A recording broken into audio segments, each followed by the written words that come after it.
Los Angeles is on fire, but god damn, please don't let Kamaru Usman retire. This is the fight guy. I'm your host, Guy Pert.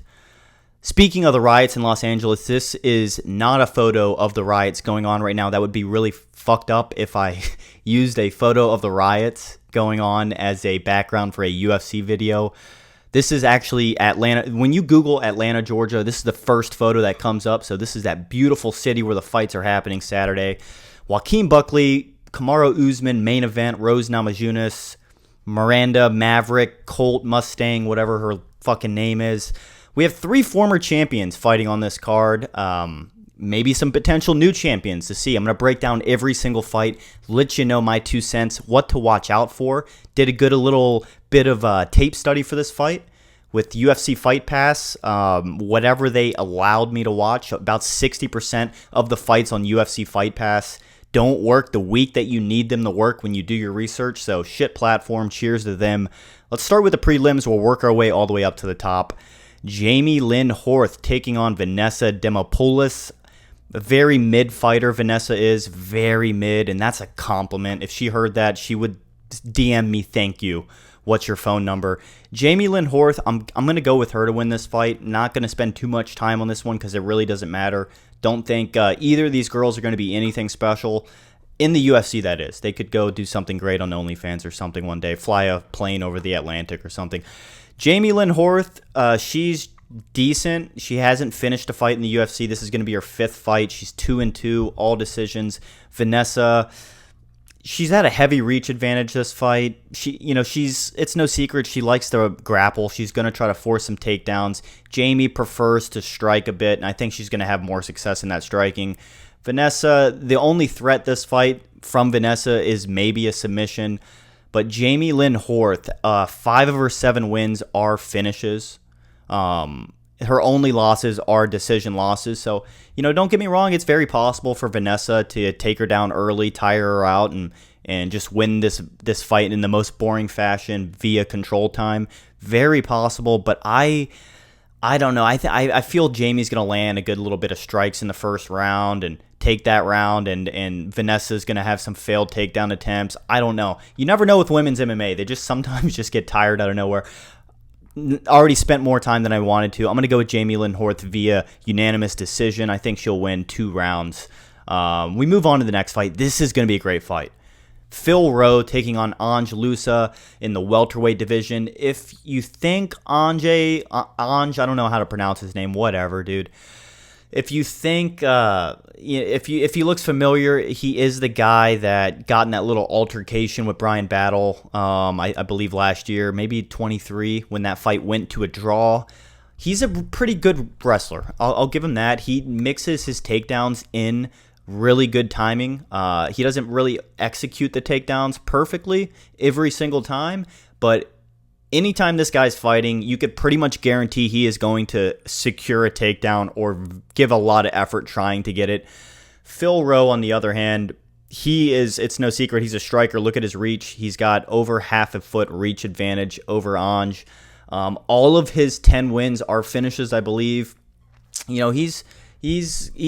does get taken down. I watched a few of his last fights. He has been taken down, but he doesn't just sit there on his back. He's tall. He's lengthy. You saw his reach. I believe he also has like 5 inches height on Loosa. So it's hard to keep a guy like Phil Rowe down, those tall, lengthy guys, just shrimping their hips out, always moving. But yeah, I think this is going to be a great fight. Anges isn't afraid to strike really with anybody. We saw that with the Bonfim fight. He's going to strike with Phil Rowe, but it's all about, how he can close that distance. Is he going to be, clinching with him against the cage? I don't know. I'm going to guarantee Ange is going to get Phil Rowe down at some point this fight, but I don't see him hanging in there on the feet with Phil Rowe. I mean, this guy can really strike. As you see, he's finished all of his fights, all the fights that he's won, 6 knockouts, 4 submissions. He's lost his last 2. Close fight to Neil Magny and then lost Jake Matthews about a year ago. Both these guys haven't fought in about a year. But, he's got some decent wins. He's knocked out Nico Price. He went on a little tear when he got in the UFC. 3 straight knockouts after his debut, lost to Gabe Green. But Ange Loosa, I don't really like him. I don't know why. I just don't really like, he reminds me of, God dang, what's that guy's name? Torres Finney, right? Is that the guy that threw four total strikes and 13 minutes of control time earlier this year? He just kind of has that build. Don't get me wrong. He's going to throw more than 4 strikes, but I don't like it. Just the Brian Battle situation. I don't know. I want to see Phil Rowe get this done. I think that he's going to land a lot more strikes on his feet. Obviously, he's got more reach, and Anj is going to take him down for sure, but is he going to be able to keep Phil Rowe down? I don't think so. So, if he could shoot takedowns nonstop for 15 minutes while getting punched in the face with a jab, maybe. But Phil Rowe's not a decision fighter. He wants to finish the fight. I think we could see Loosa get knocked out for the first time. Let me fact check myself because I made a little hiccup in my last video. Yeah, he hasn't been knocked out before. All 4 of his losses are via decision. Phil Rowe via knockout would be crazy, but I'm just going to go with him to win. He's an underdog. I'm going to pick a few underdogs on this card. I'm pretty excited for it. Next fight, Ricky Simone taking on Cameron Smotherman. Cameron Smotherman, man, he is chinny. He's chinny. He hasn't been knocked out that often. I think a few times. Okay, only twice.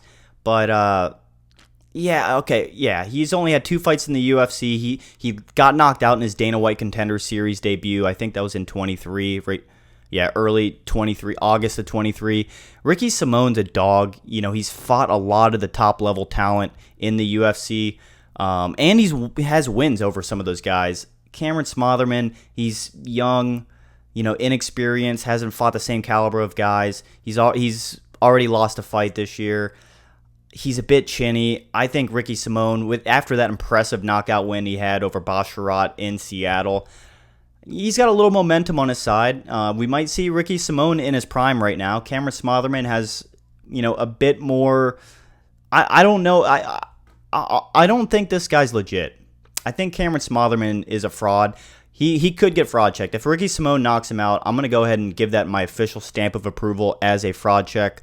Nothing else I really wanted to say on this fight. Ricky Simone, we've all seen him fight half a dozen times, a dozen times. This guy, he's got good grappling ability, and he's not afraid to sit there and strike with you on the feet. But Cameron Smotherman, I just have this feeling like if Ricky connects once on his chin, he's going to rock him like a solid punch. I don't think this kid's got a chin to stay in the UFC, so we'll find out Saturday. I'm going to go with Ricky Simone to win that fight. We move on. This is a great fight as well. This is going to be a great fight. Cody Durden taking on Jose Ochoa.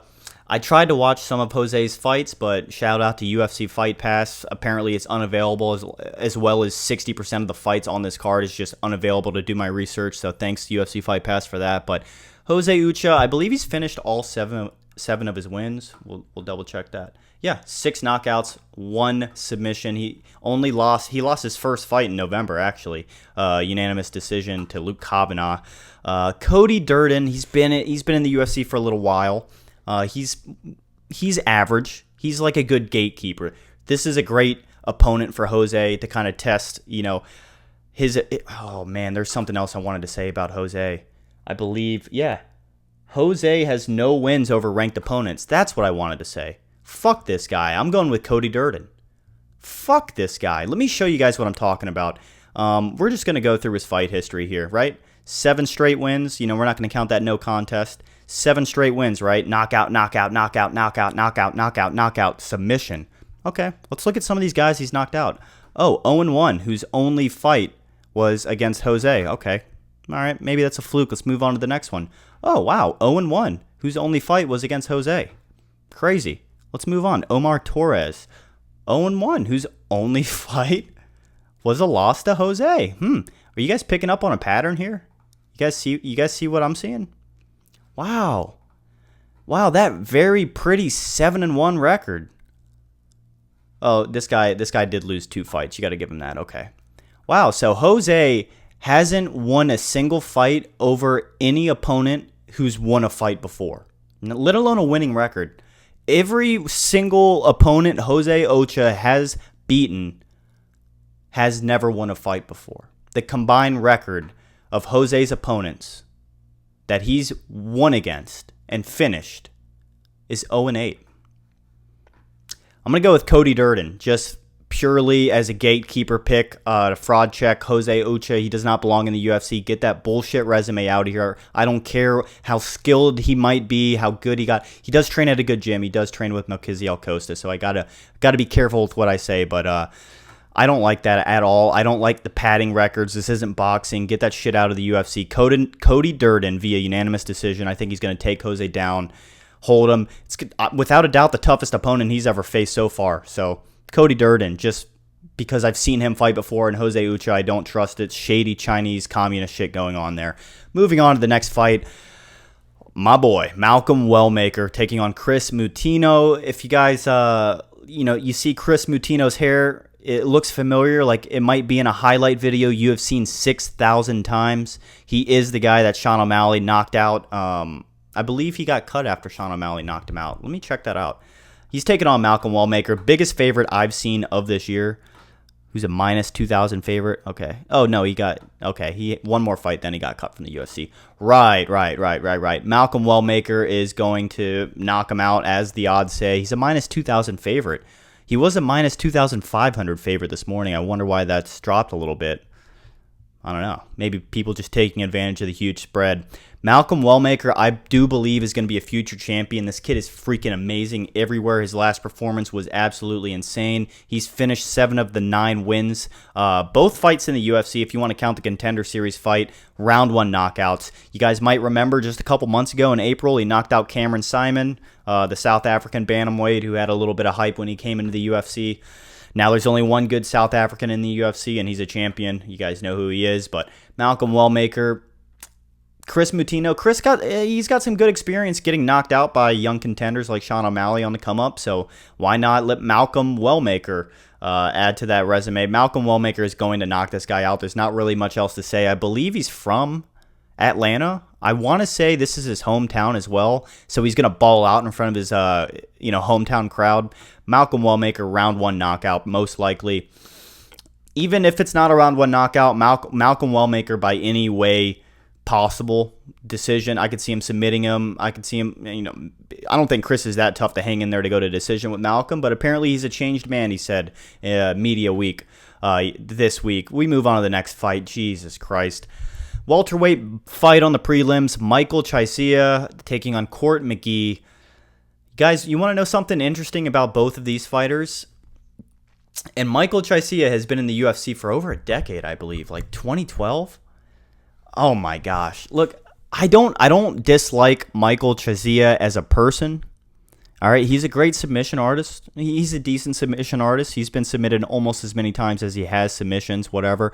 Neither of these two guys has knocked anybody out in the UFC. And they both have little lengthy careers in the UFC, right? You click Michael's profile, he's 0-1 with knockouts. He's 12-5 with submissions. Not very impressive. He's been in the UFC. The only reason this guy's a commentator is because he got a submission win on The Ultimate Fighter over a decade ago. Other than that, I mean, it's just kind of been a very average career. I mean, half of his wins are submissions, but like I said, he doesn't have any knockouts, one-dimensional fighter. This is probably going to be a strike fest. I would like to see amazing grappling exchanges because both these guys are capable of it, but grappling cancels out grappling. We're probably going to see both these submission artists strike.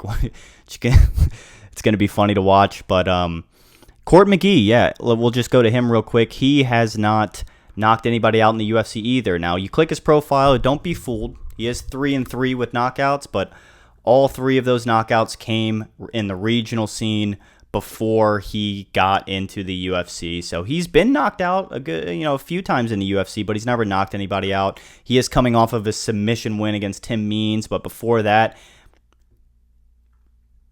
hasn't finished a fight pretty much since his UFC debut over a decade ago. So I'm going to go with Michael Chiesa to win this fight. This is really a shitty fight. I don't know why they made this. I don't know why Michael is still in the UFC. I don't know why he's a goddamn commentator, which he's a decent commentator. He's all right, but it's like if you're going to let UFC fighters be commentators, first they should be retired first, I think, or on the way out. Like Poirier can commentate if he wants. He's announced he's got one fight and he's done. and he's also my favorite fighter. But golly, man, this guy, he wins an Ultimate Fighter, season finale over a decade ago and just has a shit career in the UFC, and he gets to be a commentator. That just grinds my gears. Michael Chiesa via decision. It is likely we see this fight, end in a finish. Both these guys are older. McGee's 40, Chiesa's 37, but they both kind of look a little bit older than that, if you ask me, especially when they're fighting. But yeah, I hope we get to see some grappling exchanges. Like I said, both these guys have a good handful of submission wins in the UFC. Well, Chiesa does. McGee hasn't finished a fight. And, besides the submission win he's coming off of against Tim Means, which I just said, he hasn't finished a fight in like a decade. So this is, in my opinion, this kind of weighs the card down a bit. Neither of these guys are legends. They're just kind of journeymen, whatever. That's my opinion. Last fight on the prelims. Now we're cooking in the kitchen, baby. Paul Craig, Rodolfo Bellato. We were supposed to get this fight in May, I believe. I believe it was supposed to be the Gilbert Burns Morales card. I think this was supposed to be the co-main event. I could be wrong about that. Paul Craig, 3-1 underdog. Rodolfo Bellato, he's a younger, he's almost 30. He's not too young, but we'll say new prospect in the UFC. He's knocked out a couple of guys. Paul Craig, you guys know the story with Paul Craig. I've already broken this down to a couple months ago, but I'll do it again. This fight was canceled originally because this guy who looks like somebody who has herpes had a herpes outbreak on his face, I believe, so they had to push the fight back because it was contagious. Now it's went down, I guess, so he's going to fight Paul Craig now. He's had 3 fights in the UFC if you want to count the Contender Series. Last fight was February 8th against Jimmy Crute, which ended in a draw. That was a weird freaking fight. I think it was a 10-8 round for Jimmy Crute, then a 10-8 round for Bellato, I think maybe in the third. I can't remember what happened. God, man, I should probably rewatch that. It was a really weird fight. Ended in a draw. We saw some weakness from Bellato. His grappling isn't as pretty as it looks, right? He has 4 submissions. He's never been submitted, but that was all before he got to the UFC. And we know your credentials don't mean shit until you get to the UFC. Patchy Mix, Patricio Pitbull, etc., etc., etc. Paul Craig, the only guy to take down the current light heavyweight champion in the UFC, Ankalaev. Alex Pereira couldn't even do it. Mind you, he was getting absolutely obliterated that fight and just got a Hail Mary triangle at the end of the third, I believe, to win. Paul Craig, man, if he loses this fight, it's no secret he's going to get cut from the UFC. I don't want to see that happen. I like my Scottish fighters, man. I like my Paul Craig. I like my freaking, what's the other guy's name? Why did he just slip my mind? Chris Duncan, baby. Chris Duncan with the guillotine submission that he learned from Dustin Poirier, that he learned. I'm not going to do this. I'm going to go with Paul Craig to win this fight just because I like him a lot. This has nothing to do with analysis. I do think Rodolfo's probably going to knock him out. It's going to be sad to watch, but I like Braveheart. I like Paul Craig. I like the face paint. This Bellato guy had herpes a couple months ago. Fuck him. Fuck that shit. Paul Craig, submission all the way. We're going to go with Paul Craig to win this fight. He can knock you out, too. Paul Craig's got power sometimes when he chooses. He did get outstruck for 3 rounds by Bo Nickel, but we're not going to talk about that right now. We're not going to talk about that. Hush, hush. I want Paul Craig to win. My official pick's going to be Paul Craig, but my brain and everything else is telling me Rodolfo Bellato is probably going to knock him out in the first 2 minutes. We move on. Look, I'm honest with you guys. I'm honest, and I admit when I'm wrong. I'm humble. First fight on the main card, Alonzo Menifield taking on Umar Sy. I don't think this is... I think they should bump this one down, which they're not going to do because Alonzo Menifield's ranked, but they should bump this one down to be a featured prelim fight, and they should let Paul Craig be the first fight on the main card, but whatever. They can't do it. I understand. Alonzo Menifield coming off of a win earlier this year, UFC Seattle, against Julius Walker, who I believe stepped in on short notice. Like 10 days or something crazy. And that was a crazy fight, honestly. Both guys had their moments where I thought it could end any moment. Menifield, I don't think he has great takedown defense. Julius Walker, I don't think has the greatest takedowns in the world, but he almost got him down a couple of times. Umar Sy is I think 8 of his 11 wins are finishes, 4 knockouts, 4 submissions, I believe. Umar Sy, he's really savvy with his grappling game. I was watching a couple of his fights. The way that he controls his opponents when he gets you down, just always controlling the arms, just good pressure on top. Alonzo Menifield, I don't believe, has a great gas tank. He had a full camp against Julius Walker stepping in on a 10 days notice, and they were both gassed. They were throwing everything that they had, but still, I don't think Menifield has a good tank. I think Umar Sy is going to take him down in the first round, drain his energy, and we're probably going to get a finish. I'm going to go with the minus 700 favorite to win this fight. That's really all I got to say. I think he's going to get ranked. I think this time next week, we will be looking at a new ranked light heavyweight prospect. Next fight, middleweight fight, another hot prospect, Mansur Abdul-Malik taking on Cody Brundage. Man, Cody Brundage just... The UFC hates this guy, man. The UFC hates this guy more than Cody's hairline hates him. Well, look at his last 5. Okay, besides Julian Marquez, that was a toss-up, which very well-deserved toss-up. They've been giving this guy just the toughest prospects. I mean, Bo Nickal, Zachary Reese, he did knock out Zachary Reese, beat Malkoun with a DQ, lost to Cedric Dumas, who I think is in prison right now. Rodolfo Vieira, that guy finished all of his wins. I believe Petroski beat him. We'll cover that in just a second. He's fought. They've been giving Cody Brundage some tough opponents, and this is just another one. I think Mansur Abdul-Malik's probably going to knock Cody Brundage out.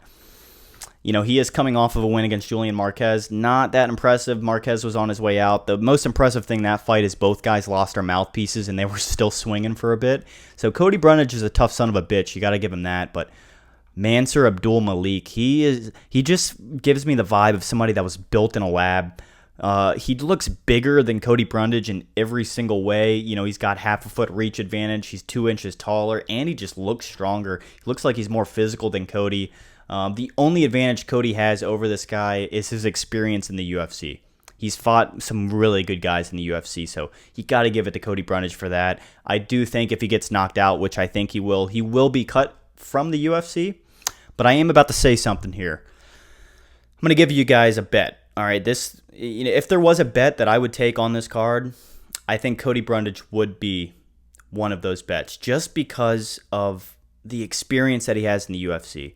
I feel like minus 800 for Malik is a little bit disrespectful. Cody Brundage, he has some wins over prospects before. I mean, beating Zachary Reese in Austin when he was undefeated, I believe, was very impressive. That triangle slam, or what? I think it was a triangle. I think Zachary Reese had Cody Brundage in a triangle. He just knocked him out, which was crazy.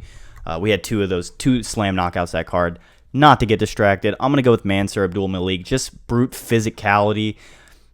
I think he's just a little bit better than Cody Brundage everywhere. I think he's going to knock him out.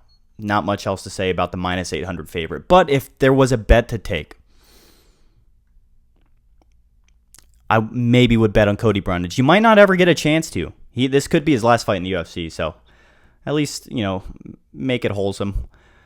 It's a win-win. If Cody Brundage wins, again, we lose a hot prospect, but you make 5-1 on your money. And if Cody Brundage loses, sure, you lose your money, but we don't have to see him again. That's my take on that fight. Next fight, Cody Garbrandt taking on Raoni Barcelos. This is an amazing matchup. I went back and forth on this one. Both these guys are strikers. They're going to strike with each other. They're going to give it everything they got in their feet. Cody's that guy. He'll step in the middle and swing with you. Raoni Barcelos, he's the guy that fraud checked Peyton Talbot this year, which is amazing. Started a chain of a whole bunch of fraud checks and undefeated prospects losing their zeros this year. So you got to love Raoni Barcelos for being the guy to fraud check Peyton Talbot in the way that he did. Just dominated him for 3 rounds, pretty much. Don't think he could do that with Cody Garbrandt. This guy, you know the story with Cody Garbrandt. This is going to be the first former champion on the card. I'm going to go with all the former champions to win. Spoiler alert. I'm going to go with Cody Garbrandt. I'm going to get another underdog pick in here. I do think Raoni Barcelos is really good. I didn't realize he was as old as he is, 38. He sure as hell didn't look 38 when he was beating that 26-year-old's ass a couple months ago, earlier in the year. Cody Garbrandt, he hasn't fought since I believe getting submitted by Figueiredo at UFC 300. So he took a good little bit of time off. It's been more than a year since he's fought. He's coming off of a submission loss. He's an underdog in this fight. I love that story. I love the former champion. He's got some of the coolest tattoos in the UFC. Give me Cody Garbrandt via knockout. We're going to do it. We're going to do it, baby.